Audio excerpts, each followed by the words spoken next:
Hi all. എല്ലാവരും സുഖമായിട്ടിരിക്കുന്നു എന്ന് വിശ്വസിക്കുന്നു. നമുക്കിന്ന് സൺഡേ ആണ്. നമുക്കിന്ന് പനീർ കറിയും നെയ്ച്ചോറും ഉണ്ടാക്കാം.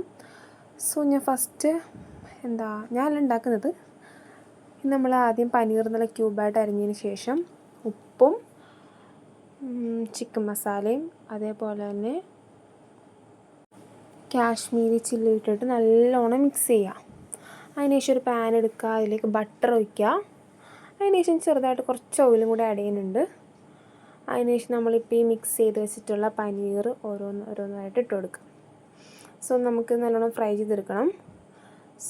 ഇത് നമുക്കവിടെ കിടക്കട്ടെ, ഫ്രൈ ആവട്ടെ.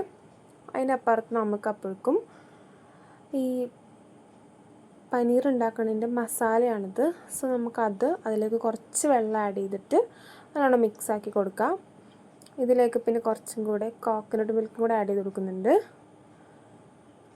അതും കൂടെ ആഡ് ചെയ്ത് കൊടുത്ത് എന്നിട്ട് നല്ലോണം മിക്സ് ചെയ്ത് കൊടുക്കുക.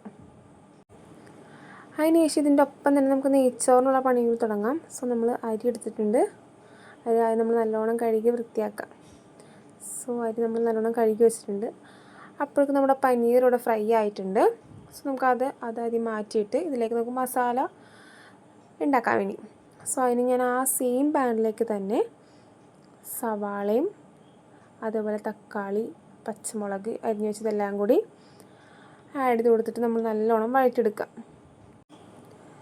ഇപ്പം നല്ലോണം വഴന്ന് വന്നം ഇത് ഓരോന്നോരോന്നേരം ആഡ് ചെയ്യുക. ആദ്യം സവാള, പിന്നെ അതിന് ശേഷം തക്കാളിയും പച്ചമുളകും അങ്ങനെ ആഡ് ചെയ്ത് കൊടുത്തിട്ട് നല്ലോണം വഴന്ന് വരുന്നതിന് ശേഷം നമുക്കിതിലേക്ക് വീണ്ടും മസാല കാശ്മീരിയും അതേപോലെ ചിക്കൻ മസാലയും കൂടി കുറച്ചും കൂടെ ആഡ് ചെയ്ത് കൊടുക്കുക. അതിനുശേഷം വീണ്ടും നല്ലോണം മിക്സ് ചെയ്യുക. നല്ലോണം ഇത് വഴന്ന് തന്നെ ഇതിപ്പോൾ ഇച്ചിരി വഴന്നിട്ടുണ്ട്. അതിലേക്ക് ഞാൻ കുറച്ച് മഞ്ഞൾപ്പൊടിയും ആഡ് ചെയ്ത് കൊടുക്കുന്നുണ്ട്. നമ്മൾ നേരത്തെ ഓൾറെഡി ഫ്രൈ ചെയ്ത് വെച്ചിട്ടുള്ള പനീറും കൂടി ഇട്ട് കൊടുക്കുകയാണ്. അതിന് ശേഷം നമ്മൾ നേരത്തെ ഉണ്ടാക്കി വെച്ചിട്ടുള്ള ആ മിക്സ് ഇതിലേക്ക് ആഡ് ചെയ്ത് കൊടുക്കുക. നന്നായിട്ട് മിക്സ് ചെയ്യുക. തിളച്ച് വരുമ്പോഴേക്കും നമ്മുടെ കറി ഇവിടെ റെഡി ആയിട്ടുണ്ട്. ഇതിലേക്ക് കുറച്ച് ഡെക്കറേഷന് വേണ്ടിയിട്ട് നമ്മൾ കുറച്ച് മല്ലിയിലയും ഓപ്ഷണലാണ്, അതേപോലെ കസ്തൂരി മേത്തി അതും കൂടി ഇട്ട് കൊടുക്കുക. പിന്നെ കുറച്ച് ഫ്രഷ് ക്രീമും കൂടി ആഡ് ചെയ്ത് കൊടുക്കുന്നുണ്ട്. ഇതൊക്കെ ഇട്ട് നമുക്ക് ഇത്രയും കൂടി ടേസ്റ്റ് ആവും. നമ്മുടെ കറി റെഡി ആയിട്ടുണ്ട്. ഇനി നമുക്ക് ഇപ്പുറത്ത് നമ്മുടെ നെയ്ച്ചോറ് ഉണ്ടാക്കാം. അതിനായിട്ട് നമ്മൾ ആദ്യം കുറച്ചൊരു പാത്രത്തിലേക്ക് നെയ്യ് ഒഴിച്ചു.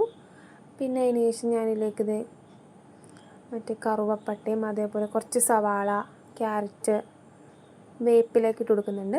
പിന്നെ കുറച്ച് ഉപ്പും കൂടി ഇട്ട് കൊടുക്കുക. അതിന് ശേഷം നമ്മൾ കഴുകി വെച്ചിട്ടുള്ള റൈസിലേക്ക് ഇട്ട് കൊടുക്കുകയാണ്. പിന്നെ ആവശ്യത്തിന് വെള്ളവും പിന്നെ അതേപോലെ തന്നെ പാലും ഒഴിച്ചു കൊടുക്കുക. നമ്മുടെ നെയ്ച്ചോറും പനീർ കറിയും ഇവിടെ റെഡി ആയിട്ടുണ്ട്.